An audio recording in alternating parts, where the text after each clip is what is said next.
오늘도 새벽을 배우며 나오신 모든 성도님들의 삶 가운데 말씀으로 인도하시며 도우시는 하나님의 손길이 더욱더 풍성히 넘쳐나기를 주의 이름으로 축복합니다. 오늘 본문의 말씀 가운데 나타나는 이 솔로몬 시대의 이 영화와 또 솔로몬이 누렸던 그 부귀, 그 모든 영광들을 우리가 같이 함께 살펴보고 있습니다. 사실 솔로몬의 이제 이야기가 마무리되어져 가고 있는 과정 가운데 있죠. 오늘 솔로몬 시대를 이야기하고 있는 열왕기상 10장 말씀은 솔로몬 시대의 후반기를 보여주고 있고, 이제 다음 11장에서는 솔로몬의 말기의 모습을 보여주고 있습니다. 오늘 본문에 나타나는 이 솔로몬의 모든 삶의 모습들을 보면은 그가 이루었던 외적인 그 영광들에 대해서 하나씩 하나씩 나열되어지고 있죠. 우리가 이 본문을 읽으면서 어떠한 마음이 드셨나요? 아마 이러한 삶을 살아갔다면은 금이 흔하고 은을 귀한 것으로 여기지 않는 그런 시대를 살아가고 있는 이 솔로몬의 모든 것들을 보게 되면은 정말 정치적으로 또 외교적으로 또 경제적으로 또 사회적으로 하나님께서 주신 것들을 참 풍성히 누리고 있다라는 것을 볼 수 있습니다. 그러나 이러한 화려한 이면 가운데 자리 잡고 있었던 솔로몬이 놓치고 있었던 맹점이 있었던 것을 우리는 오늘 본문 말씀을 통해서 발견할 수 있습니다. 솔로몬이 놓치고 있었던 맹점 첫 번째는 이 평화와 번영 가운데 하나님께서 허락해 주셨다라는 그 믿음을 놓치고 있었다라는 것이죠. 평화 번영은 하나님께서 주셨음에도 불구하고 솔로몬은 이것을 점점 놓치고 있는 모습을 볼 수 있습니다. 본문에 등장하는 솔로몬 시대 부귀와 영화는 실로 엄청난 것이었죠. 평화의 시대임에도 불구하고 금으로써 방패를 만들었습니다.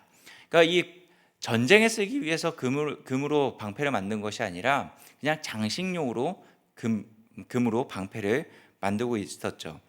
금이 그만큼 많이 있었던 것입니다. 그리고 21절 말씀에 보면은 은을 귀한 것으로 여기지 않았다라고 말할 정도로 부강한 나라였죠. 거기에 무역도 활발히 이루어져서 주변 국가들로부터 조공을 받는 것도 있었고, 또 물건을 사고 팔고 하면서 굉장히 부강한 나라가 되어졌습니다.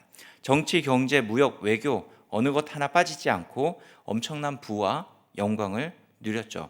그런데 이런 부귀와 영광이 어디서부터 왔습니까? 성경은 정확하게 그것을 보여주고 있죠.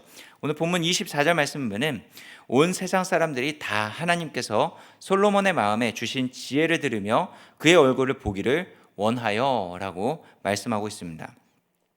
하나님께서 솔로몬 마음에 주신 지혜를 들었다라고 말하고 있죠. 하나님께서 솔로몬에게 주신 지혜로 말미암아 이런 부귀와 영화를 누리고 있었던 것입니다. 이스라엘과 솔로몬이 지금 누리고 있는 이 모든 것은 결국 하나님께서 은혜로 그들에게 허락해 주신 것들이죠. 하나님께서 솔로몬이 1,000번제를 드릴 때 듣는 마음을 주십시오라고 구했던 그 듣는 마음을 허락해 주셨을 뿐만 아니라 더불어서 그에게 허락해 주신 부귀와 영광도 주실 것을 약속하신 것을 지금 이루어 주고 계셨던 것입니다. 그 약속의 말씀이 이루어 주신 것은 결국 그가 무엇을 했기 때문이 아니라 하나님께서 약속하신 것을 하나님께서 이루어 주신 것이죠. 결국 솔로몬은 하나님의 은혜를 지금 굉장히 풍성히 누리고 있는 시대를 살고 있었던 것입니다. 그렇기 때문에 솔로몬은 이 하나님의 은혜를 누리고 하나님께서 이루어 주신 것들, 또 그에게 허락해 주신 것들이 하나하나 눈에 보여질 때마다 그는 무엇을 생각했어야 됐을까요? 그가 지금 누리고 있는 금, 그리고 그가 지금 앉아있는 상하 보좌, 그리고 조공을 바치러 나오는 모든 외국 사신들을 보면서 그는 이 모든 것을 주신 하나님을 바라볼 수 있었어야 되는 것입니다. 그리고 그 하나님을 바라보면서 그 하나님의 은혜에 감사하고 또 그 하나님의 은혜를 찬양하고 그 하나님 앞에 늘 예배하는 삶을 살아갈 수 있었어야 되는 것이죠. 하나님께서 허락해 주셨고 하나님께서 주셨기 때문에 이러한 번영과 영광을 누릴 수 있었습니다 라고 하는 믿음의 고백이 그의 삶 가운데 늘 차고 넘칠 수 있어야 됐던 것입니다. 그래서 이 하나님께서 주셨습니다, 또 하나님께서 나에게 은혜로 허락해 주셨습니다 라고 하는 이 인식을 가지고 있는 사람은 늘 자신이 누리고 있는 것을 자신이 주인의 행세를 하려고 하는 것이 아니라 오히려 하나님께서 주셨다라는 것을 명확히 알고 있었기 때문에 하나님 앞에서 청지기의 삶을 살아갈 수 있었던 것이죠. 하나님께서 주셨다라는 것을 알고 있기 때문에 그저 하나님께서 주신 것을 관리하는 청지기의 삶을 살아가야 하는 것입니다. 청지기는 주인이 맡긴 것을 주인의 뜻대로 관리하는 사람이죠. 그런데 솔로몬이 지금 자신이 누리고 있는 이 부귀와 영화가 하나님께서 주셨다는 것을 점점 잃어버림을 통하여서 이 청지기적인 삶의 모습들이 하나씩 사라져가고 있는 모습을 볼 수 있습니다. 더 나아가서 솔로몬이 놓치고 있는 맹점 두 번째는 평화와 번영 속에 있는 자신의 불순종을 보지 못했다라는 것이죠. 솔로몬이 누리고 있었던 이 평화와 번영은 하나님께서 주신 것이었습니다. 그래서 솔로몬은 이 청지기적인 삶을 살아갔어야 되는데 점점 그는 실패하고 있는 모습을 볼 수 있는 것이죠. 오늘 본문에서는 그 모습을 정확하게 지적해 주고 있습니다.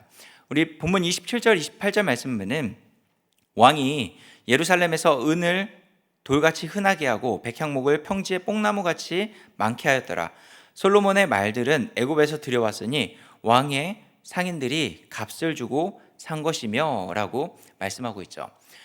솔로몬이 지금 마병을 모으는 모습을 볼 수 있습니다. 근데 마병을 모으는 모습을 이 애굽에서 말들을 들여왔다라고 이야기를 하고 있고 또 은을 돌같이 흔하게 하였다라고 평가하고 있습니다.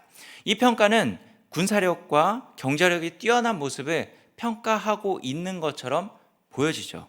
그러나 성경은 단순히 이 표면적인 것을 이야기하기 위해서 오늘 우리에게 말씀을 적고 있는 것이 아닙니다. 그 안에 있는 솔로몬의 모습을 보여주기 위함이죠. 그 이면은 솔로몬이 지금 외적으로는 굉장히 군사력을 뛰어나게 하고 있고 경제력을 과시하고 있는 것처럼 보이지만은 그러나 그가 지금 보이고 있는 모습은 하나님 말씀에 불순종하고 있는 것이다 라고 하는 것을 지적하고 있는 것입니다. 신명기 17장 말씀을 보면 왕의 규례가 나오고 있습니다. 이 왕의 규례에서 이렇게 이야기를 합니다. 신명기 17장 16절에서 그는 마병을 많이 두지 말 것이며 마병을 많이 얻으려고 그 백성을 애굽으로 돌아가게 하지 말 것이니 이는 여호와께서 너희에게 이르시기를 너희가 이후에는 그 길로 다시 돌아가지 말 것이라 하셨으며 라고 말씀하고 있습니다. 17절에서는 자기를 위하여 은금을 많이 쌓지 말 것이다 라고 증거해 주고 있는 것이죠. 결국 왕은 하나님께서 세워주신 왕은 마병을 두지 말고 또 그 마병을 구하기 위해서 애굽으로 가지 말 것을 명확하게 지적해 주고 있고 또한 은을 많이 쌓지 말아라, 은금을 많이 쌓지 말라라고 명확하게 지적해 주고 있습니다. 결국 겉으로 보여지는 솔로몬의 모습은 하나님께서 주신 은혜와 은총으로 말미암아 많은 부귀와 영광을 누리고 있었지만은 그 번영 속에 자라고 있었던 불순종의 모습은 솔로몬이 보지 못하고 있었던 것입니다. 그에게 주어진 이 평화와 번영이 오히려 솔로몬에게는 하나님의 말씀을 보지 못하게끔 가로막는 역할을 하고 있는 것이죠. 사실 그리스도인들이 하나님의 말씀을 대놓고 불순종하려고 하는 사람은 없습니다. 또한 이렇게 많은 축복을 받고 이렇게 많은 은혜를 누리고 있다면 오히려 더 하나님께 열심을 내려고 하는 모습을 보이게 되죠. 그런데 불순종은 정말 작은 것 하나에서부터 시작이 된다는 것입니다. 우리가 의식하지 못하는 그 작은 것 하나에서부터 시작되어져서 어느 순간에는 하나님의 말씀이 들려지지 않고 어느 순간에는 하나님이 인식되어지지 않는 그런 자리에까지 가게 된다는 것이죠. 결국 불순종의 시작점은 말씀이 점점 희귀해지기 시작할 때부터입니다. 말씀이 그 가운데 자리 잡고 말씀이 우리 삶을 장악해 나아갈 때는 그 말씀 때문에 내 삶을 장악하고 있는 또 내 삶을 가득 채우고 있는 그 말씀에 순종해 갈 수 있는 그런 확률들이 더욱더 커져 나아갑니다. 그런데 듣는 마음을 달라라고 하나님께 요구했던 솔로몬이 그 하나님의 말씀을 듣는 자리를 이탈해 나아가기 시작할 때 하나님의 말씀을 보는 자리를 잃어버리고 자신의 눈앞에 보여지는 것들만 마음에 두고 그것에 이끌림 받는 그런 불순종의 모습이 그 가운데 자리 잡기 시작했던 것입니다. 그 평화와 번영을 주신 하나님의 말씀을 망각하고 그 하나님의 말씀에 불순종하고 있었던 자신의 모습을 전혀 바라보지 못했던 것입니다. 결국 그에게 지혜와 명철을 주신 그 근원이신 하나님을 버리는 자리까지 나아가게 되는 것입니다. 여러분, 큰 댐이 무너지는 것은 어느 큰 충격 때문에 무너지는 것이 아닙니다. 정말 작은 균열 하나 때문에 시작되는 것이죠. 솔로몬의 평화와 번영 가운데 놓치고 있었던 이 맹점들 때문에 다음 11장에서 보는 이 솔로몬의 말년은 정말 비참한 모습을 보여주고 있는 것이죠. 그래서 우리는 지금 이 자리에서 우리 믿음 가운데 작은 균열이 있는지 없는지, 내가 지금 어느 자리에 서 있는지를 계속해서 점검하기 위해서 우리는 말씀의 자리로 계속해서 나아가야 되는 것입니다. 그렇기 때문에 우리는 말씀이 필요하고, 우리 자신을 발견하고 우리 자신을 점검하기 위해서 우리 심령 가운데 계속해서 말씀을 채워야 하는 것이죠. 예배 자리에 와서 말씀을 듣고 또 삶의 현장에 가서 말씀을 읽고 묵상하고 암송하며 말씀의 충만한 자리 가운데서 나아갈 때 우리는 이러한 솔로몬이 빠졌던 맹점들 가운데서 빠져나와서 하나님께서 원하시는 그 믿음의 자리에 설 수 있게 되는 것입니다. 말씀의 빛이 있을 때 우리의 균열난 자리가 어디에 있는지 그것을 발견할 수 있는 것이고, 우리의 균열을 하나님의 은혜로 채우고 보수하면서 다시 주님께서 원하시는 그 놀라운 하나님의 은총의 자리로 나아갈 수 있게 되어지는 것입니다. 지금 우리 삶 가운데 놓치고 있는 것들이 무엇인지 한번 살펴보시기 바랍니다. 우리에게 주어진 모든 것은 하나님께서 주셨다라는 것을 기억하며 늘 감사하는 삶을 살아가시기 바랍니다.